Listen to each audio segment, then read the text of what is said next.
There is a distinct, undeniable sanctuary in the turning of a lock. For most people, a front door is merely an entryway, a piece of wood and glass separating the weather from the warmth. But for 32-year-old Eleanor Vance, Ellie to the very few people she actually trusted, that heavy mahogany front door was a fortress. It was the physical manifestation of a decade of grueling, unglamorous survival. A home is not just built from lumber and drywall.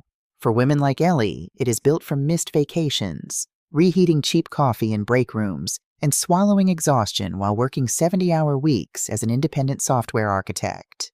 While her peers were backpacking through Europe or maxing out credit cards on designer weddings, Ellie was staring at lines of code until her vision blurred, squirreling away every spare dollar into a high-yield savings account.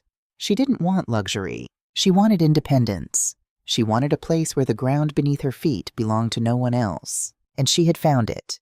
A beautiful, modest, modern craftsman in the quiet, leafy suburbs of Seattle. It featured original oak flooring that groaned softly underfoot like an old friend, a wraparound porch that caught the melancholy Pacific Northwest rain, and a kitchen bathed in natural light. When Ellie finally signed the closing documents, her hand had trembled. Not from fear, but from the sheer, overwhelming weight of the realization that she had finally done it. She was safe. She had built her own island. But islands, no matter how remote, are always vulnerable to those who believe they have a divine right to your shores. The Vance family dynamic was not something spoken about politely at dinner parties. It was a silent, suffocating current that had dictated Ellie's life since childhood. In the Vance household, love was not a given. It was a currency, tightly controlled and exclusively distributed by her father, Robert. Robert Vance was a man who viewed his children not as independent souls, but as extensions of his own ego and property. His authority was absolute, his temper a quiet, terrifying simmer that could boil over at the slightest hint of defiance. And then there was Susan. Ellie's mother was a masterclass in weaponized victimhood. Susan had long ago perfected the art of the tragic sigh, the subtle, cutting remark disguised as maternal concern. But Susan's true masterpiece was her eldest daughter, Harper. At 34, Harper Vance was the undisputed golden child. While Ellie was the workhorse, expected to shoulder burdens and ask for nothing, Harper was the fragile bird that needed constant tending. Harper was beautiful, charismatic, and entirely allergic to accountability. She bounced from failed boutique business ventures to disastrous relationships, leaving a trail of financial wreckage in her wake. And every time Harper stumbled, Robert and Susan were there with an open checkbook and a fresh list of excuses, usually funded by demanding small, temporary loans from Ellie. Loans that were, of course, never repaid. When Ellie had proudly announced the purchase of her new home at a rare Sunday family dinner, the reaction had not been celebratory. There were no champagne toasts. Instead, Robert had frowned, slicing his steak with aggressive precision. "A house in the suburbs for a single woman, Eleanor? Seems excessive. A foolish tying up of capital when you know your sister is trying to get her organic candle business off the ground." Susan had chimed in, swirling her wine glass. "It just seems so selfish, darling, all those empty rooms. What do you even need them for? You just sit at your computer all day. Harper is the one who loves to entertain. It's a shame, really." Ellie had swallowed the lump in her throat, packed up her leftovers, and left early. She had long ago accepted that her family would never be proud of her. But it didn't matter anymore. She had her keys. She had her home. Or so she thought. It was a bleak Tuesday in late November when the illusion of safety shattered. Ellie was returning from a grueling 4-day tech symposium in San Francisco. Her flight had been delayed, her luggage had been tossed around in the rain, and every muscle in her back ached with a deep, vibrating fatigue. As her rideshare pulled onto her quiet, tree-lined street, the only thing keeping Ellie upright was the thought of her own bathtub, her own mattress, and the absolute, beautiful silence of her empty house. The rideshare idled in front of her driveway, and Ellie handed the driver a cash tip before grabbing her rolling suitcase. As the taillights of the car faded down the wet street, Ellie turned to face her property. She stopped cold. The heavy, suffocating feeling of wrongness hit her before her brain could even process what she was seeing. The motion sensor floodlights above her garage were blazing, cutting through the Seattle drizzle. But it wasn't the lights that made Ellie's stomach drop. It was the boxes. Stacked haphazardly against the side of her immaculate, detached garage were dozens of cardboard moving boxes. Some of them were already wilting in the damp air. Ellie dropped the handle of her suitcase and walked slowly toward them, her heart hammering against her ribs like a trapped bird. She recognized the handwriting on the side of a large, sagging box. It was her own. Winter coats. Next to it, a plastic bin containing her carefully curated collection of vintage vinyl records had been dumped unceremoniously onto the wet pavement, the lid askew. Rainwater was pooling on the cardboard of another box labeled Office Electronics. Her breath hitched in her throat. Her belongings. The things she had carefully, lovingly unpacked just 3 months ago were sitting on her driveway like garbage waiting for collection. Panic, icy and sharp, spiked through her veins. A burglary? Had she been robbed? She spun around, looking at the front of her house. The windows were intact. The front door was closed. But as she moved closer, her eyes caught a faint, flickering light coming from the living room windows. The television was on. Adrenaline erased her exhaustion. Ellie abandoned her suitcase on the lawn and marched up the front steps. She reached into her purse, her fingers fumbling blindly for her keys, her knuckles white with tension. She thrust the key into the deadbolt and turned it. It clicked, but the handle wouldn't budge. She frowned, rattling the heavy brass lever. It was locked from the inside. Not just the deadbolt, but the chain. "Hello?" Ellie pounded a fist against the thick mahogany wood, the sound echoing dully in the damp night air. "Hey! Who is in there?" For a long, agonizing moment there was nothing, only the sound of the rain hitting the gutters. Then she heard the muffled padding of footsteps against her hardwood floors. The peephole darkened as someone looked out. The chain rattled, sliding free of its track. The deadbolt clicked. The heavy door swung open inward, revealing the bright, warm glow of the entryway chandelier. Ellie froze. The breath was punched out of her lungs, replaced by a suffocating disbelief that paralyzed her vocal cords. Standing in the doorway of her home, wearing a silk robe that Ellie immediately recognized as her own, was her 34-year-old sister, Harper. Harper held a half-empty glass of red wine in one hand, leaning against the doorframe with an air of profound, bored annoyance. "God, Ellie, you don't have to pound on the door like a maniac," Harper sighed, taking a sip of the wine. "You're going to wake up the neighbors." Ellie stared at her, her brain entirely failing to process the visual information. She looked past Harper's shoulder. The entryway console table, where Ellie kept a minimalist vase of dried eucalyptus, was now cluttered with Harper's expensive half-empty perfume bottles, a tangle of charging cords, and a stack of past-due credit card bills. "Harper?" Ellie's voice was a ragged whisper. She stepped over the threshold, the sheer audacity of the scene pulling her forward. What are you doing here? Why are you in my robe? Why are my things in the driveway?"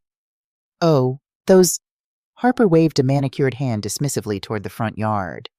"We ran out of space in the spare room. Dad said those boxes were just junk anyway, so we moved them to make room for my Peloton." "We!" The word echoed in Ellie's mind just as a booming, authoritative voice echoed from the living room. "Close the door, Harper, you're letting the damp in. Drafts are terrible for your mother's joints." Ellie pushed past her sister, her wet shoes squeaking loudly on the oak floor. She rounded the corner into the living room and stopped dead, a fresh wave of nausea washing over her. Her living room, her carefully curated sanctuary of mid-century modern furniture and minimalist art, looked like a bomb had gone off. Suitcases were splayed open across her custom-upholstered sofa. Piles of Harper's gaudy clothing were draped over the accent chairs. The coffee table was littered with greasy takeout containers, crumpled napkins, and half-empty wine glasses. And sitting right in the center of it all, reclining in Ellie's expensive reading chair as if he were a king presiding over his court, was her father, Robert. He was holding the TV remote, casually flipping through channels. On the sofa, nursing a cup of tea and wrapped in a cashmere throw blanket, was her mother, Susan. "Mom? Dad?" Ellie's voice trembled, a toxic mixture of shock, betrayal, and rising, violent anger bubbling in her chest. "What the hell is going on here?" Robert didn't even look away from the television screen. "Language, Eleanor. We don't use that tone in this family." "In this family?" Ellie stepped forward, her voice rising to a shout. "This is my house. I am 32 years old. I bought this house with my own money, and I want to know why my sister is wearing my clothes and my possessions are currently rotting in the rain." Susan let out a long, theatrical sigh, setting her teacup down with a delicate clink. She looked at Ellie with an expression of profound disappointment, the kind of look a mother gives a toddler throwing a tantrum in a grocery store. "Ellie, please, don't be dramatic. You know how stressful this month has been for your sister. The landlord at her apartment building was being entirely unreasonable about the rent. He practically evicted her without warning." "She didn't pay rent for 6 months, Mom," Ellie fired back, the facts bursting out of her. "That's not being unreasonable. That's the law."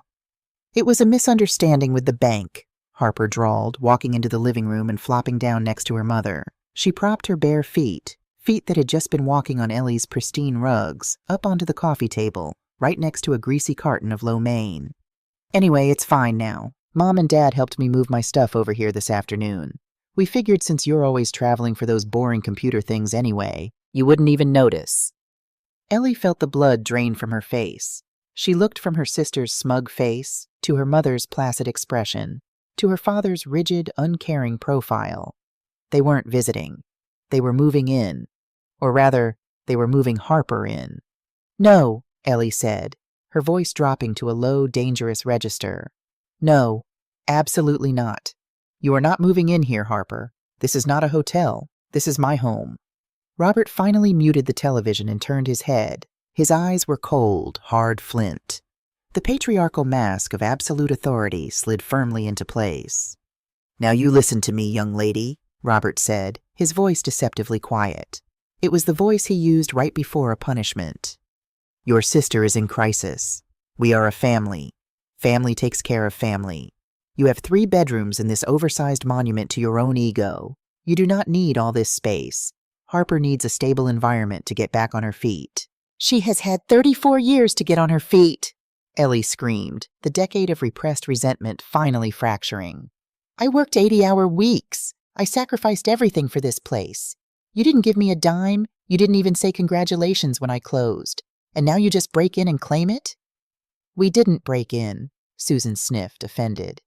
"You left a spare key in that silly fake rock by the hydrangeas. Very unoriginal, Eleanor. Anyone could have found it. It's a good thing we got here when we did to secure the place." "Get out!" Ellie pointed a shaking finger at the front door. The trembling had moved from her hands to her entire body. "All of you, pack up this trash, get your boxes out of my house, and get out. Now." Harper laughed. It was a sharp, grating sound that scraped against Ellie's nerves like sandpaper. "Oh, chill out, Elle. Don't be such a psychopath. It's just for a little while. Besides, I already unpacked all my bathroom stuff into the master suite. The guest bathroom lighting makes me look washed out."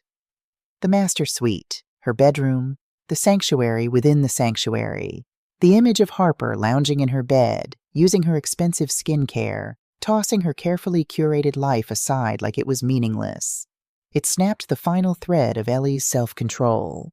Ellie reached into her coat pocket and pulled out her cell phone. Her thumb moved swiftly, aggressively swiping the screen to unlock it. "I am giving you exactly 5 minutes to get your belongings out of my living room," Ellie said, her voice devoid of any familial warmth. It was the voice of a woman backed into a corner. "If you are not moving toward the door by the time I count to 300, I am calling the police and having you all trespassed for breaking and entering." The room went dead silent. The only sound was the faint hum of the refrigerator in the kitchen and the steady drumming of the rain outside. Susan gasped, clutching her pearls, an entirely unironic gesture. "Eleanor Vance? You would call the police on your own flesh and blood? Over a little sisterly bonding?" "You are not my flesh and blood right now," Ellie snapped, dialing 911, her thumb hovering over the final one. "You are intruders, and I want you out." Harper looked at her father, a flicker of genuine uncertainty crossing her face. But Robert Vance did not look panicked. He didn't look angry. In fact, a slow, chilling smile spread across his lips. It was a look of supreme, calculated triumph. Robert stood up slowly, smoothing the wrinkles from his slacks. He reached into the inner pocket of his sports coat, taking his time, savoring the moment of power. "I wouldn't make that call if I were you, Eleanor," Robert said calmly. "Watch me," Ellie hissed, her thumb lowering toward the screen. "By all means, call the authorities," Robert continued, his voice dripping with condescension as he pulled a crisp, folded piece of thick paper from his pocket. He walked over to the coffee table and dropped it right next to the greasy takeout cartons.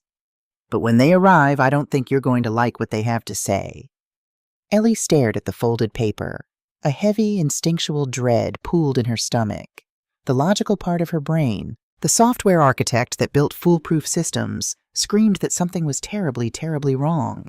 She slowly lowered her phone, her eyes locked on the document. She reached out with trembling fingers and picked it up. It was a standard Washington State residential lease agreement. Her eyes scanned the dense legal jargon, the words blurring together until she reached the bottom of the page. Landlord, Eleanor Vance. Tenant, Harper Vance. Term, 24 months. Rent, $0. And there, at the very bottom, signed in black ink and stamped with a raised official notary seal, was her own signature. The paper felt inexplicably heavy in Ellie's hand, as though the ink itself possessed a gravitational pull. She stared at the signature. The loops of the E, the sharp, decisive cross of the T in her middle name. It was undeniably hers, but the context was a complete, terrifying fabrication. "This is fake," Ellie said, her voice dropping to a harsh, breathy whisper. She looked up, her eyes locking onto her father's. "You forged this." Robert Vance did not flinch. He merely adjusted his cuffs, his expression one of mild, paternal patience. "Eleanor, your memory has always been selective when you're emotional. You signed that 3 weeks ago when we discussed Harper's living situation. It's legally binding. It's notarized." "I haven't seen you in 2 months," Ellie screamed, the sheer audacity of the gaslighting making the room spin. She didn't hesitate. She pressed the final digit on her phone and hit call. When the police dispatcher answered, Ellie's voice was remarkably steady, driven by pure, crystalline adrenaline. She reported an intrusion. She stated her name, her address, and explicitly said there were unwelcomed individuals in her home who were refusing to leave. The wait for the police was an agonizing exercise in psychological warfare. Susan returned to sipping her tea, occasionally offering Harper a sympathetic pat on the knee. Harper scrolled through her phone, entirely unbothered, while Robert stood by the fireplace, admiring the crown molding he had absolutely no hand in paying for. Ellie stood by the front door, her suitcase still abandoned on the lawn outside, her wet coat dripping onto the entryway mat. She refused to take it off. Taking it off meant accepting that she was staying in this nightmare. 15 minutes later, the flashing red and blue lights of a patrol cruiser swept across the wet windows. 2 officers stepped onto the porch. The lead officer, a burly man with a salt and pepper mustache whose name tag read Davis, listened to Ellie's frantic explanation in the entryway. He nodded slowly, pulling out a small notepad. But the moment Officer Davis stepped into the living room, the entire atmosphere shifted.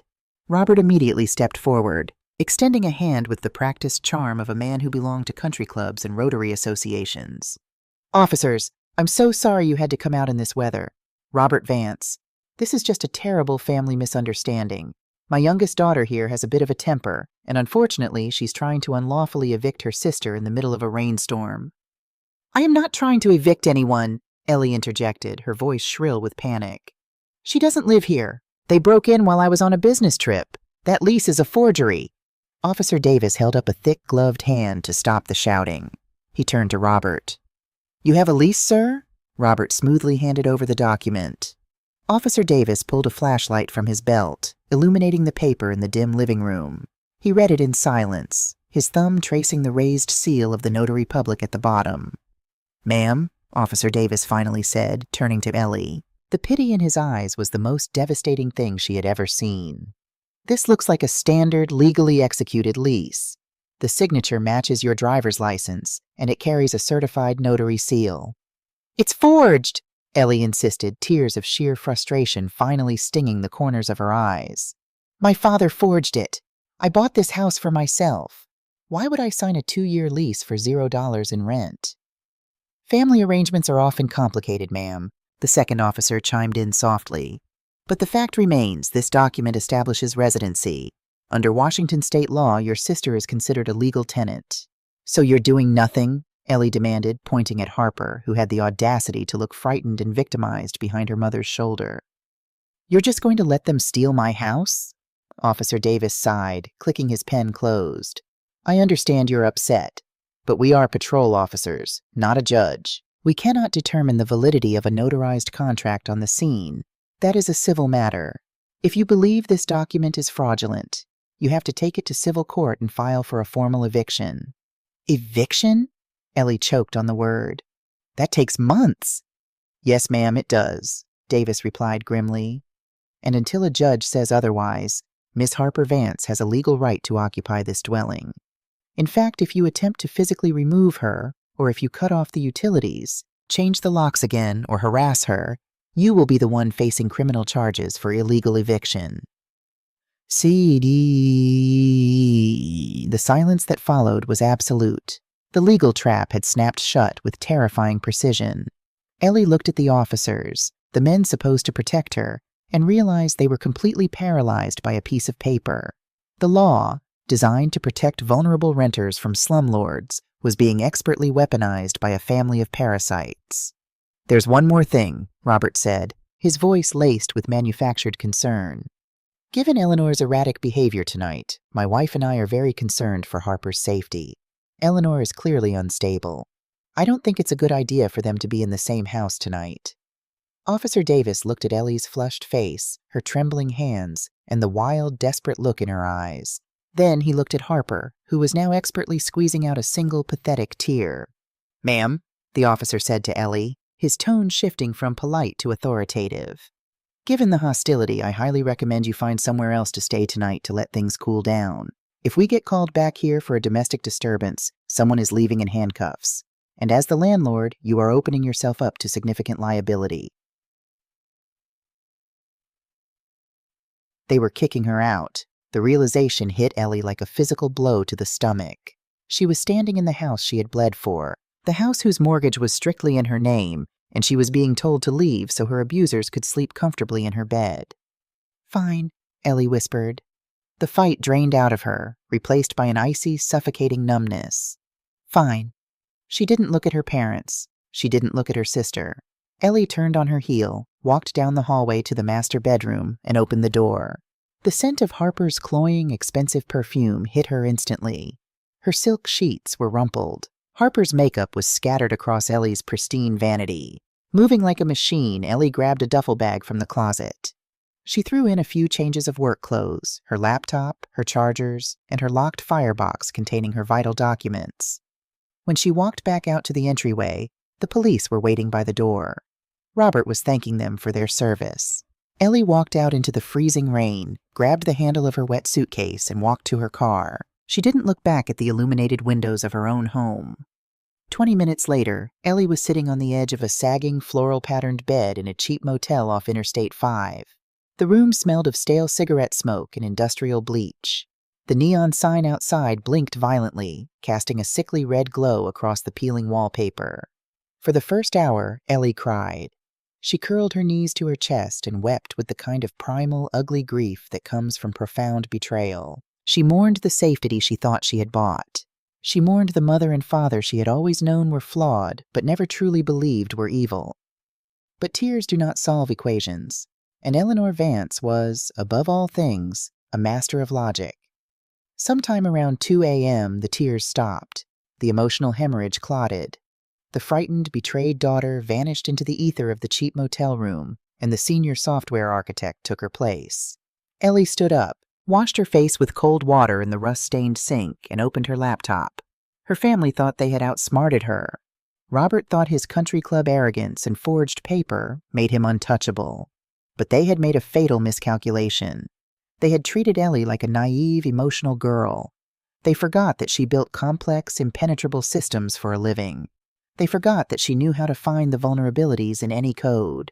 She started with the lease. Ellie pulled up the digital scan she had forced Officer Davis to let her photograph before she left. She zoomed in on the signature. To the naked eye, it was flawless. But Ellie knew her own hand. She opened her cloud storage, pulling up years of digitized tax returns, loan applications, and bank documents. She placed her laptop screen side by side with her iPad, running a simple overlay program she used for wireframe design. It took her 45 minutes to find the match. The signature on the lease was a pixel-perfect, exact dimensional match to a signature she had made on a voided check back in 2018, a check she had given to her father when he insisted on helping her set up her first post-grad bank account. Nobody signs their name exactly the same way twice. The loops, the pressure, the spacing always vary by millimeters. An exact match meant it wasn't signed, it was traced. Using a light box or a basic projection tool, Robert had traced her 6-year-old signature onto the lease, but a forged signature meant nothing without the notary. A notary is an officer of the state, legally sworn to verify the identity of the signer in their physical presence. Ellie zoomed in on the notary stamp. Arthur Hughes. Commission expires, 2028. The name tickled the back of her memory. She opened a new tab, diving into public records, social media, and local business directories. Within 20 minutes, a photograph popped up on a local Rotary Club Facebook page. It was a picture of her father, holding a golf trophy, standing next to a red-faced, heavily perspiring man holding a cigar. The caption read, "Bob Vance and Artie Hughes taking home the cup."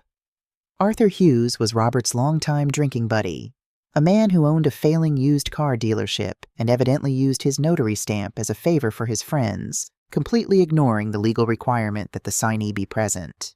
Ellie felt a cold, sharp smile touch her lips. That was a felony, a very easily provable felony. But the logic puzzle wasn't complete. Why go to such extreme criminal lengths? Robert and Susan had money. They could easily afford to rent Harper a luxury apartment if she was broke. Why risk prison to steal Ellie's specific house? Why force Harper into a suburb she hated, away from the downtown nightlife she craved? Follow the money, Ellie thought, her fingers flying across the keyboard. She logged into a premium background check service she utilized for vetting independent contractors. She bypassed the standard search and paid the exorbitant fee for a deep-dive financial and civil litigation pull on Harper Evelyn Vance. The loading bar spun for what felt like an eternity. When the screen finally populated, the sheer volume of red text made Ellie's breath catch in her throat. Harper wasn't just broke. Harper was financially radioactive. There were 5 separate maxed-out credit cards and collections. There was a repossessed vehicle. But worse, much worse, were the judgments. Harper had evidently taken out massive high-interest loans from predatory secondary market lenders to fund her organic candle business, lenders who did not play nice when ignored. There were 3 active civil judgments against Harper totaling over $85,000. Ellie scrolled down to the most recent legal filing, dated just 2 weeks ago. It was a notice of intent to levy. The creditors were aggressively searching for assets to seize. Suddenly, the entire sickening picture snapped into horrific focus. In the state of Washington, if a debtor has a massive civil judgment against them, creditors can place a lien on the property where the debtor resides, especially if there is ambiguity about asset ownership or if they can prove the debtor is hiding assets within a family member's estate. Robert and Susan weren't just giving Harper a place to sleep. They were establishing Harper's legal, documented residency at Ellie's address.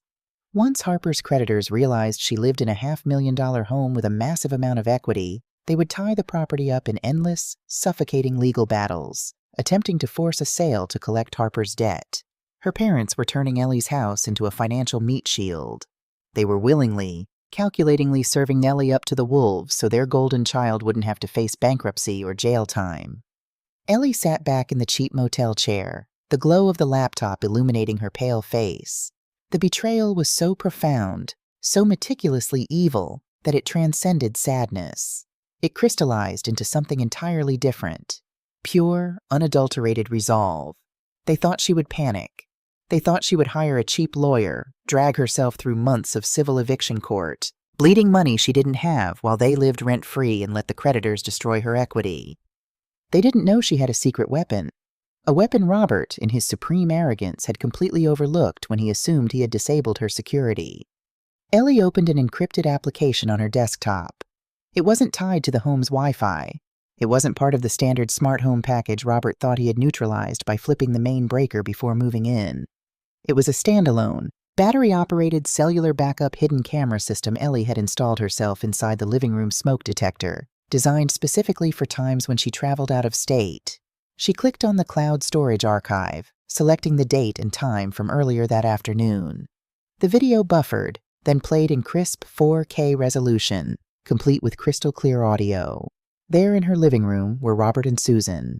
Robert was sitting at the coffee table, a light box plugged into the wall, carefully tracing Ellie's signature onto the lease agreement.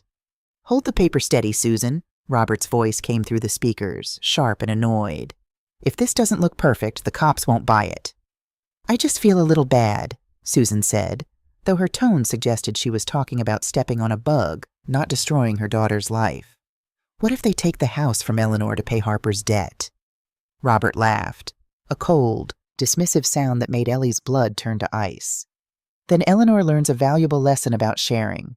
Besides, she makes 6 figures. She can buy another house. Harper needs this one. Ellie watched the video end. She didn't cry. She didn't scream. She simply downloaded the file, duplicated it across 3 separate encrypted servers, and opened a blank document. She began to type out an email, not to a civil eviction attorney, but to the most ruthless, high-powered criminal prosecutor she could find in King County. Her family wanted to play a game of property rights. Ellie was about to change the rules to criminal fraud. The legal system, much like a complex piece of software, is completely devoid of emotion. It operates strictly on the input it receives. For 2 agonizing weeks, Eleanor Vance lived in the suffocating squalor of the highway motel, channeling every ounce of her grief and rage into compiling the perfect, undeniable input. She did not hire a standard civil attorney who specialized in tenant disputes. Ellie sought out Margaret Sterling, a 60-year-old former King County prosecutor who had moved into private practice. Margaret was a woman with iron gray hair, a tailored charcoal suit, and a reputation for financially eviscerating anyone who dared to lie in her courtroom.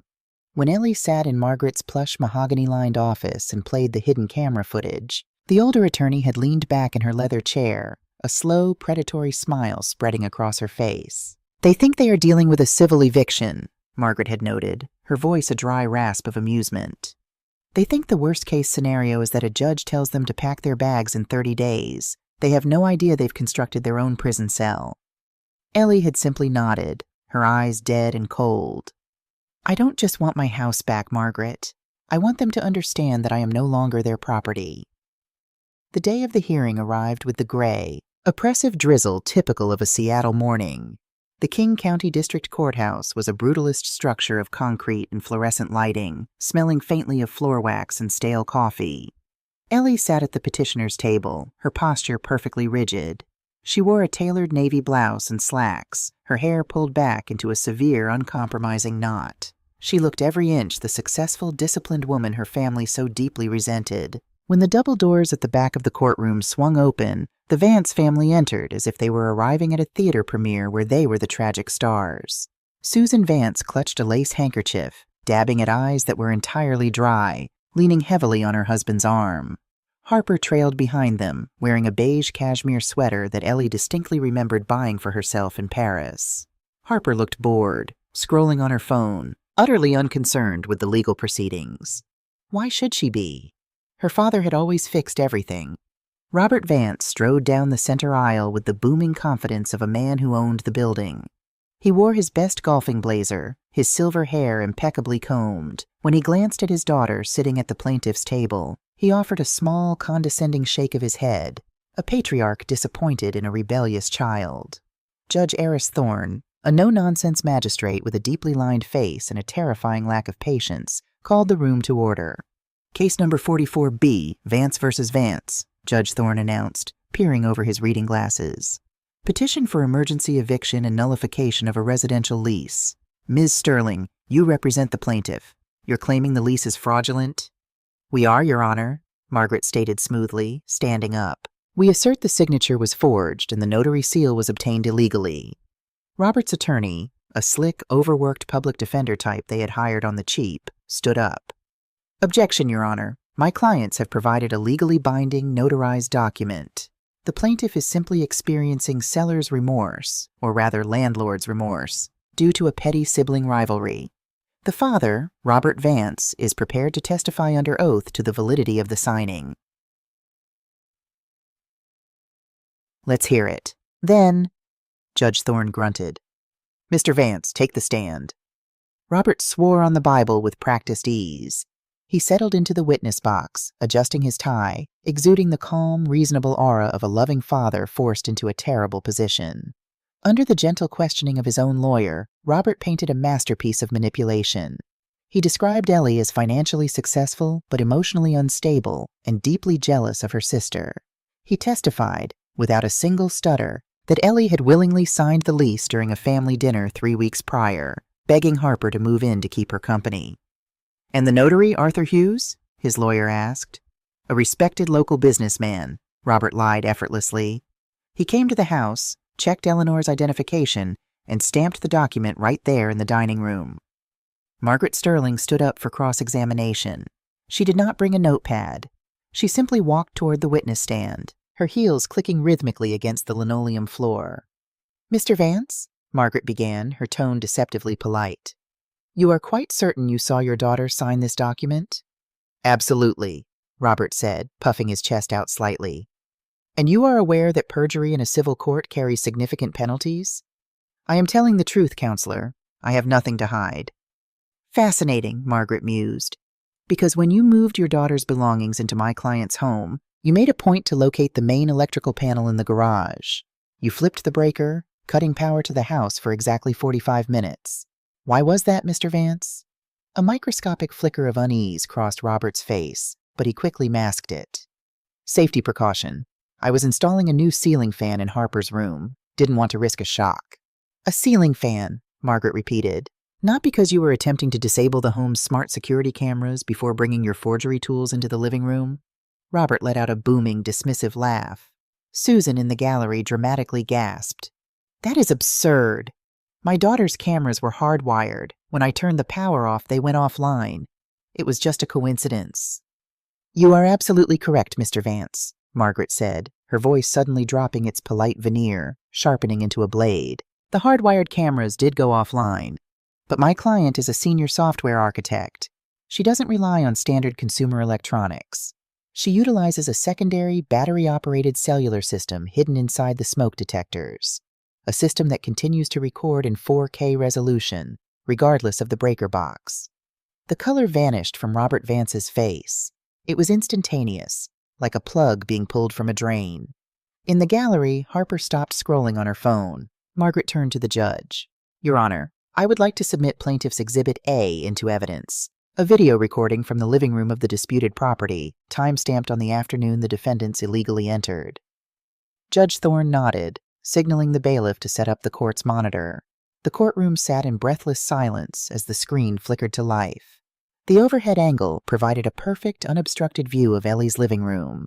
The audio was razor-sharp. The speakers broadcasted the sound of paper crinkling, followed by Robert's voice, undeniably clear. "Hold the paper steady, Susan. If this doesn't look perfect, the cops won't buy it." Then came Susan's voice, whining about the house being taken by creditors. And finally, Robert's chilling, arrogant laughter. Then Eleanor learns a valuable lesson about sharing. Besides, she makes 6 figures. She can buy another house. Harper needs this one. The video ended. The monitor went black. The silence in the courtroom was no longer breathless. It was suffocating. The air had been sucked out of the room. Ellie sat perfectly still, not looking at the screen, but keeping her eyes locked directly on her father. The mask of the benevolent patriarch had shattered into a million irreparable pieces. He looked old, small, and terrified. Judge Thorne removed his glasses, rubbing the bridge of his nose. When he looked back up, his eyes were practically emitting sparks. "Mr. Vance," the judge said, his voice a low, dangerous rumble, "do you have anything you'd like to add to your previous testimony?" Robert opened his mouth, but only a pathetic, breathless stammer came out. Your Honor, that's been doctored. That's AI. She works with computers." "Save it," Judge Thorne snapped, banging his gavel once, the sound echoing like a gunshot. "This court recognizes the immediate nullification of this fraudulent lease. The defendants are ordered to vacate the premises of 414 Sycamore Drive immediately. You are stripped of all tenant protections."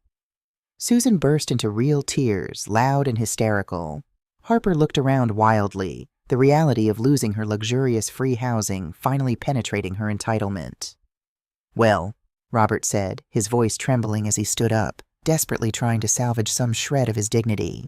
"If that's the ruling, we will pack our things. Come on, Susan. Harper, we don't need to stay where we aren't wanted." They turned to walk down the aisle, fully intending to return to Ellie's house, pack up the cashmere throws and expensive perfumes, and move on to their next grift. "Not so fast, Mr. Vance," Margaret Sterling's voice rang out, stopping them in their tracks. Margaret turned to the judge. "Your Honor, As you know, civil court cannot punish criminal acts. However, anticipation of this ruling prompted me to take a meeting with the King County District Attorney's Office yesterday morning.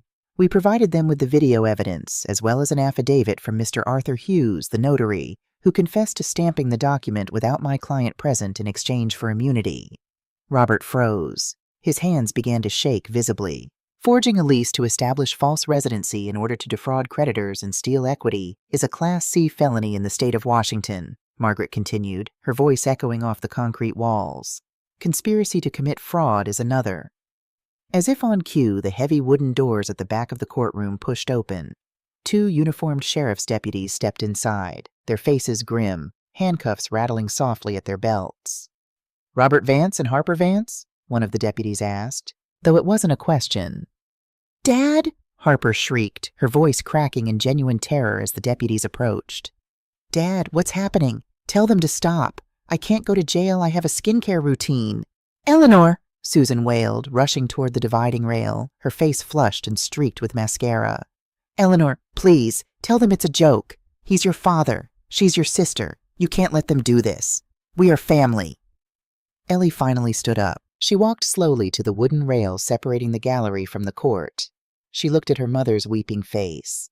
She looked at her sister, sobbing as a deputy firmly pulled her arms behind her back. And finally, she looked at her father. Robert Vance wasn't fighting. The absolute shattering realization that his control was gone had broken him. The metal cuffs clicked around his wrists with a cold, final finality.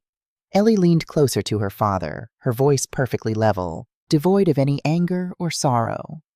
"You told the judge I needed to learn a valuable lesson about sharing, Dad," Ellie whispered, just loud enough for him to hear.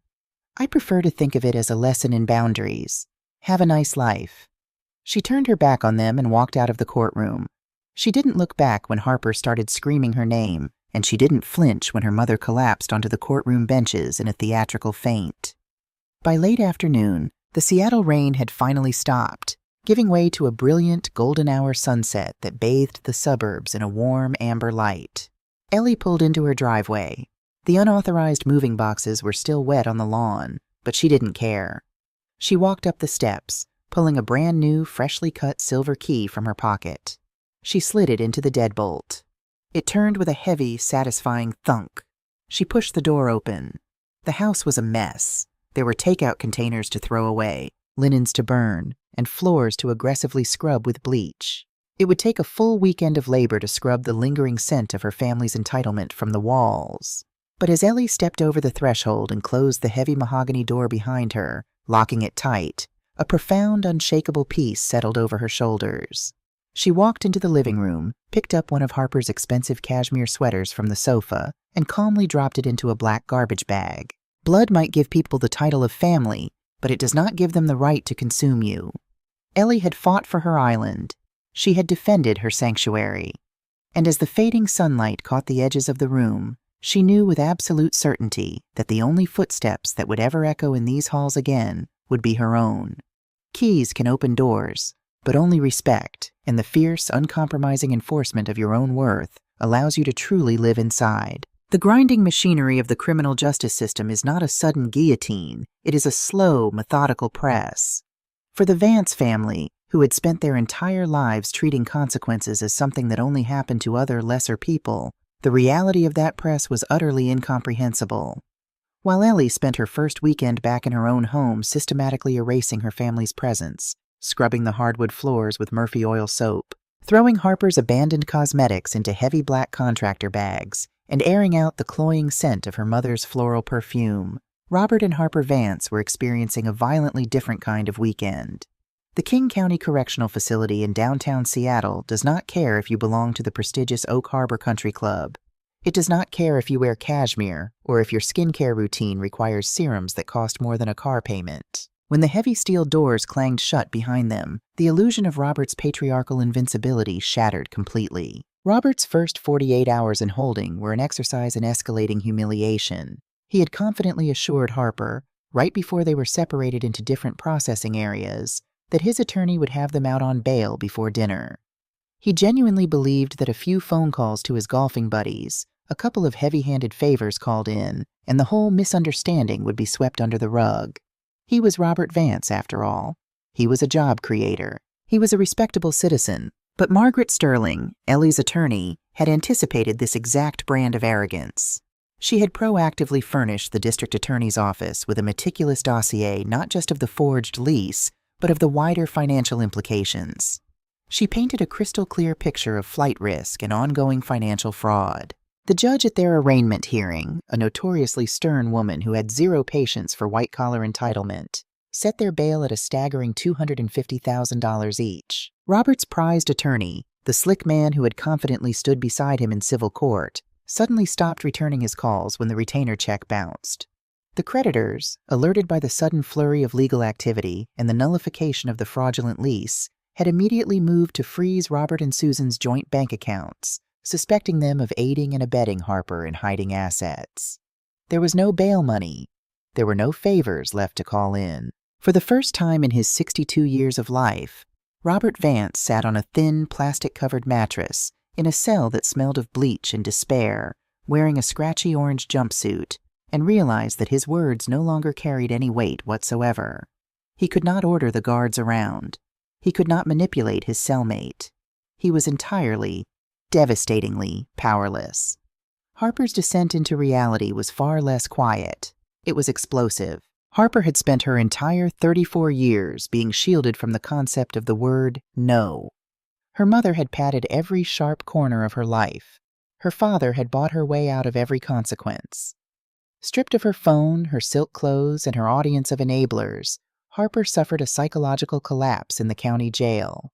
She screamed at the female guards, demanding to speak to the manager of the facility. She wept hysterically when she was handed a tray of lukewarm institutional food, insisting she had dietary restrictions that required organic, farm-to-table meals. Her tantrums, which usually resulted in her parents rushing to appease her, only earned her disciplinary infractions and the deep, abiding irritation of the other inmates. The golden child was learning, in the harshest possible environment, that her tears held absolutely no currency in the real world. Without her family to absorb the impact of her failures, Harper was entirely empty. And then there was Susan. Susan Vance had not been arrested. She had not signed the forged lease, and Robert, in a rare moment of protective instinct, had insisted to the police that she knew nothing about the fraudulent notary. But in many ways, Susan's punishment was the most poetic. She was left alone in a sprawling, quiet house, with frozen bank accounts and an answering machine filled with aggressive messages from debt collectors. Her entire identity was built on the foundation of being the long-suffering, perfectly put-together matriarch of a successful family. Without Robert to dictate her reality, and without Harper to coddle, Susan's world imploded. The country club wives stopped inviting her to luncheons. The rumors spread through their affluent suburb like wildfire. Desperation breeds audacity.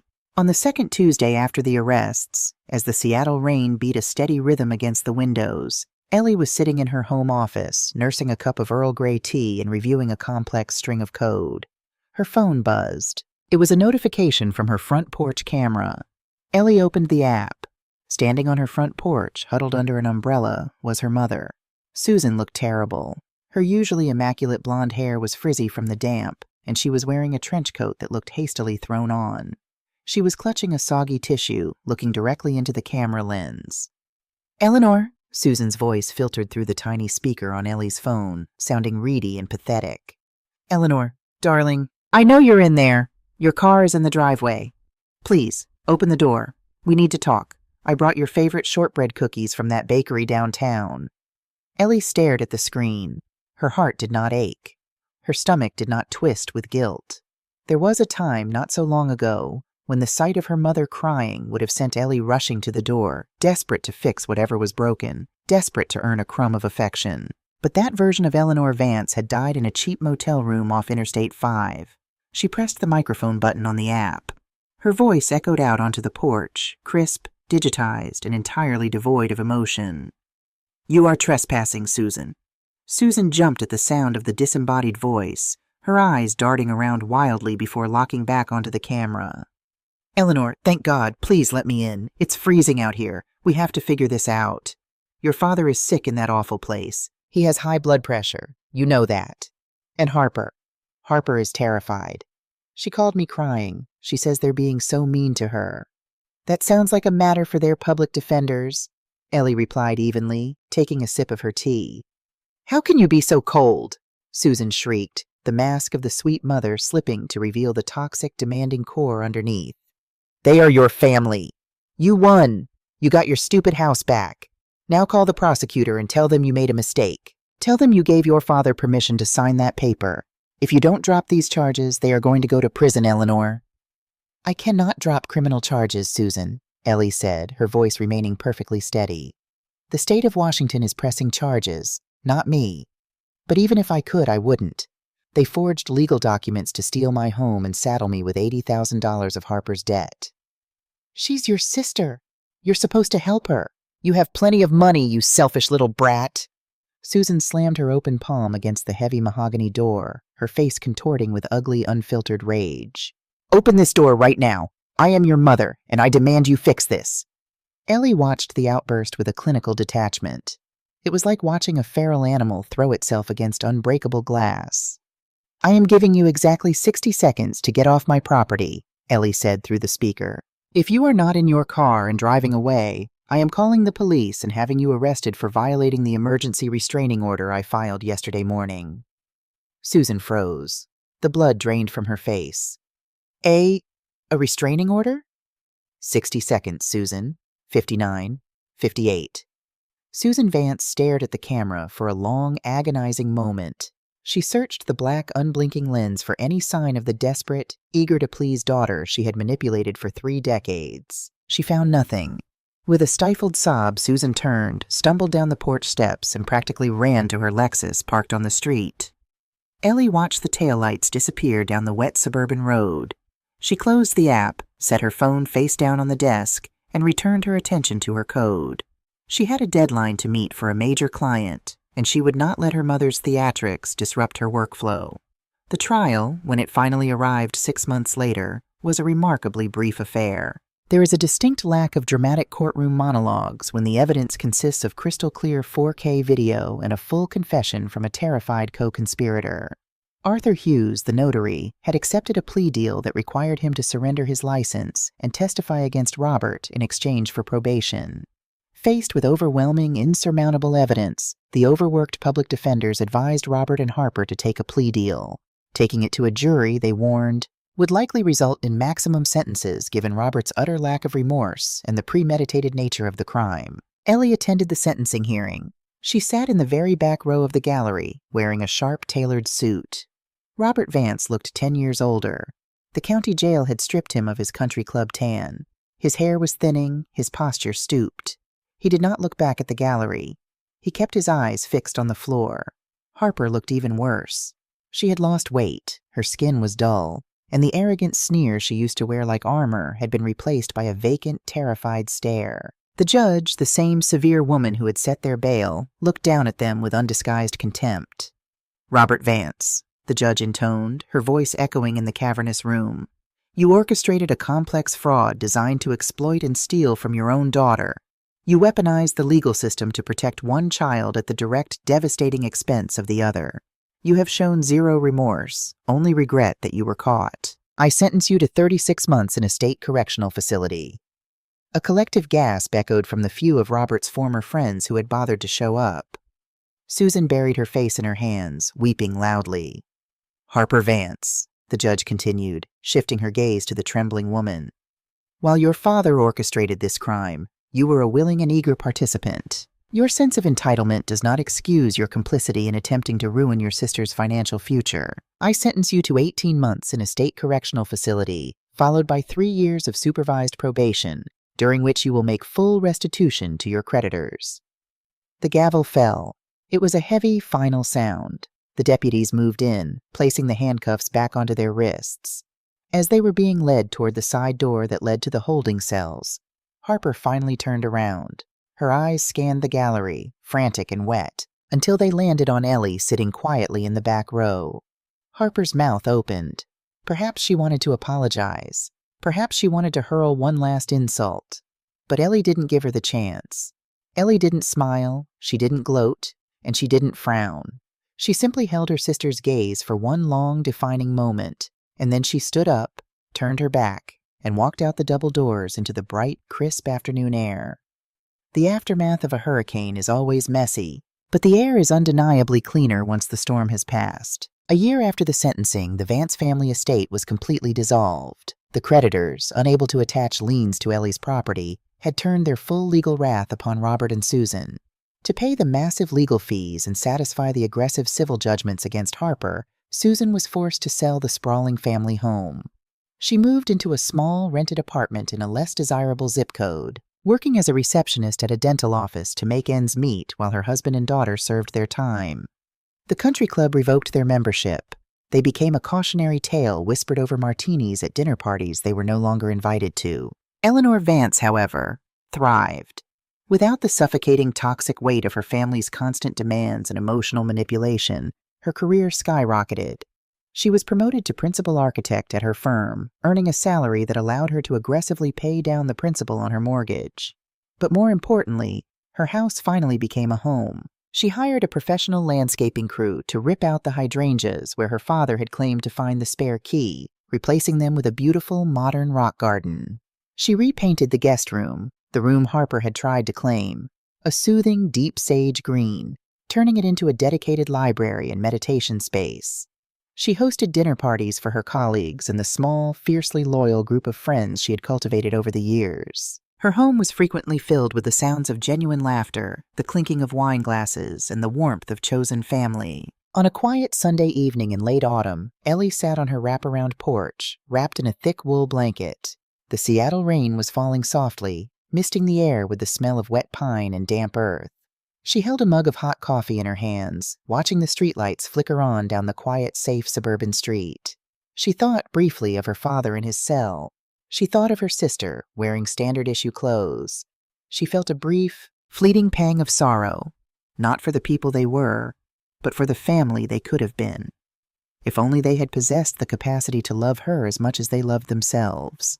But the sorrow passed quickly, washed away by the deep, abiding comfort of her surroundings. Ellie took a sip of her coffee and looked back at her heavy mahogany front door. The lock was new. The security system was state-of-the-art. But the true fortress was not made of metal or code. The true fortress was the boundary she had finally drawn in the sand, a boundary forged in fire and enforced with absolute, uncompromising strength. She was Eleanor Vance. She was 33 years old. She was safe, she was successful, and she was entirely, beautifully free.